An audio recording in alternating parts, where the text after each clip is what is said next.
m'appelle Mohamed Sarr, président de la coordination des étudiants de l'Université Alioune Diop de Bambey. Aujourd'hui, nous sommes venus effectuer une visite au niveau de l'université, au niveau du campus social et du campus pédagogique, ainsi que dans les différents sites de l'université.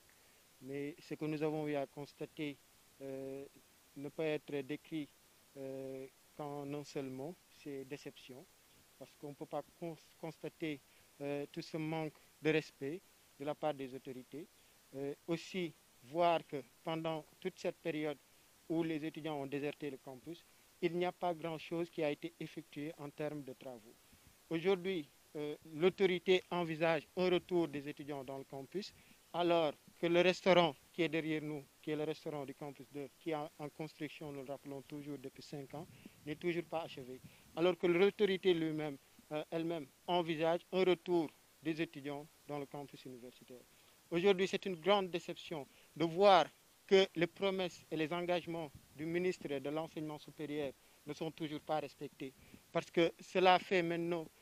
plus de 4 mois que nous voyons toujours que les engagements et promesses du ministre ne sont pas respectés. L'exemple le plus patent, c'est les logements sociaux. Le ministre lui-même s'était engagé devant la coordination des étudiants de l'université Alioune Diop et devant toute la communauté à construire des logements sociaux d'une capacité d'accueil de 1000 lits. Jusqu'au moment où nous parlons, nous n'avons pas eu une information même officielle venant de l'autorité parlant de démarrage de travaux. Et ce serait une très grande désolation aujourd'hui si au retour, au lieu de passer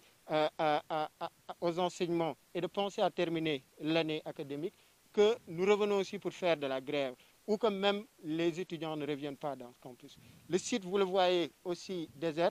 Ce sera aujourd'hui encore le cas. L'année passée, ça avait servi de champ de pastèque. Et cette année, ça risque de servir de champ de bataille en force de l'ordre des étudiants. Et ce serait une situation assez déplorable aujourd'hui si nous en arrivons là. C'est le moment pour les autorités, que ce soit pour le CROUS, que ce soit pour le recteur, que ce soit pour le ministre, de respecter les engagements et de penser aussi éventuellement au retour des étudiants. Parce que si les étudiants retournent, alors que même avant de partir, nous étions en grève, que l'on retourne dans ces conditions, ce sera une situation chaotique qui pourrait conduire aujourd'hui à ce que nous ne souhaitons pas, ce serait peut-être une année invalide ou une année blanche. Et ce sera la responsabilité de l'autorité. Et nous ne voudrions pas en arriver là-bas. Oui. Il y a aussi l'amphithéâtre qui devait être construit, qui est d'une capacité d'accueil de 600 places. Et aujourd'hui, nous avons aussi vu le ministre lui-même faire une déclaration à l'université Assensec pour dire que l'université ne recevra pas d'orientation de nouveaux bacheliers l'année prochaine, parce que leur situation est assez particulière. Et pourtant, l'université Alioune Diop aussi est presque dans cette même situation. Et ce que lui, il évite, je veux dire, à l'université Assensec, risque de se produire à l'université Alioune Diop s'il ne prend pas ses responsabilités, s'il ne respecte pas ses engagements. Du président des étudiants de l'UFR Santé et Développement Durable, membre de la coordination. Comme vous l'avez dit, la coordination est venue à l'université Alioune Diop de Bambey, def visite sur 3 sites, moi Diourbel, Ngoundiane et Bambey. Mais ce que nous avons constaté, c'est une déception par rapport à la visite. Si nous revendications, nous avons une autorité. Nous avons dit que restaurant depuis plus de 3 ans, nous sommes en construction. Le ministre même avait pris l'engagement que le restaurant est agali. Depuis bobo légui gis nga tay mënuñu fi gis ñaari ouvrier wala ñett depuis bobo légui amna ay excuses ñu fi joxé moy fièvre bi fi nek mais loolu mënuñu ko comprendre ndax té pas mal de ki ñu ngi dox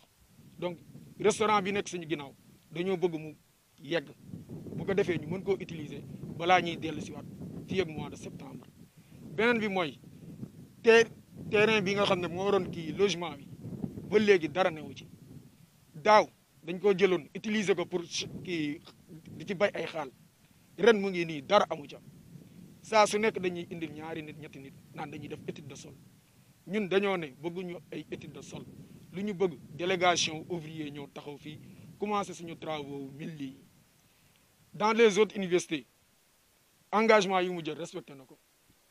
IADB moo des Université Alioune Diop de Bambey à chaque fois ce sont des promesses te fi ñu toll nii dañoo soxlatul ay promesses ay kàddu lañ soxlawatul mais ay jëf lañ toll beneen bi mooy 600 amphi bu 600 places bi ñu war a mën a taxawal ci campus 1 dépp boobu ba léegi ci ay wax lañ toll amul benn matériel bu fi ñëw pour ñu xalaat ni amphi bi dinañ ko taxawal. Université Alioune Diop de Bambey dafa nekk université boo xam ne màgg na ci effectif waaye màggul ci li nga xam ne ay jumtuwaay la ci côté social bi comme ci côté pédagogique bi loolu tax na ñun ay représentants étudiants yi taxaw di ko xeex di ko informer autorités yi pour ñu jël ci ay matuwaay li nga xam ne moom la ñu xamee Université Alioune Diop de Bambey mi excellence mu bañ fee jóge ndaxte xam nañ carrément bu dee saa su nekk étudiants yi ñu ngi ëpp logement yi fi nekk étudiants yi ñu ngi xajuñ ci biir kii salle de classe yi ndaxte ren à chaque fois dañ doon gis étudiants yi di dem ay lycée di fa def jee cours te loolu xam nañ du jumtuwaay université loolu tax na ñiy delloowaat ñaan yi ci autorités yi ku ci nekk mu jël responsabilité am kurus tamit am na lu mu fi war a liggéey ci biir université campus social bi dépp boobu ba léegi ñu ngi xaar mais gisuñu dara li ci mel ni aire de jeu yi terrain basket yi terrain football yi jëloon na ay engagement mais dépp boobu ba léegi gis nañ ni dara amagu ci tey nag bañ fi ñëwee comme ni ñu gisee nii dañoo déplacé wu ñëw pour xool revendication yi mais gis nañ ni amuñu ci benn satisfaction mais plutôt déception lañ ci am loolu doon na lu ñu métti moo waral ñuy def point de presse pour dénoncer loolu noonu ñu ngi leen di ñaan nag di ñaan tamit surtout SAES syndicat enseignant bi nekk fii ci biir université bi dèjà ñoom porté nañ combat gi mais ñu ngi leen di ñaanaat ñu dugalaat seen loxo bu baax a baax ñun ak ñoom ak keneen nga xam ne yaa ngi ci université bi soxal la ñu xeexandoo combat gi pour que ñun étudiants yi ak enseignants yi administration bi ñun ñëpp ñu porté combat gi bu ko defee université bi fu mu tolloon ñu koy wax excellence ñu mun cee dëkk ndaxte loolu mooy suñu mbébét ñun étudiants yi ak njiit étudiants yi.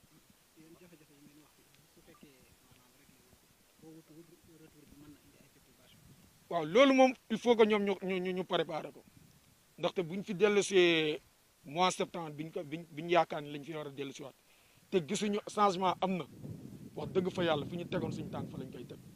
ndaxte lii dadul loo xam ne université mën na ko dundee yàgg nañ ko kaas nekk loo xam ne tey jii la revendication yi ñu teg ci kanamu autorités yi sont des anciennes revendications yu yàgg la yu ci bëri ëpp na ñetti at chaque année ay promesses lañ ñuy wax dañuy ñëw di ñu wax ay kàddu ñu dégg dinañ def lii dinañ def lii nit nag bu la waxee da ngay déglu xaar mais dépp boobu léegi li ñu xaar dafa ëpp ba tax ñun ñu ne bëggatuñ ay dégg ay wax mais ay jëf lañ bëgg gis loolu mooy suñu bëgg-bëgg ay jëf lañ bëgg gis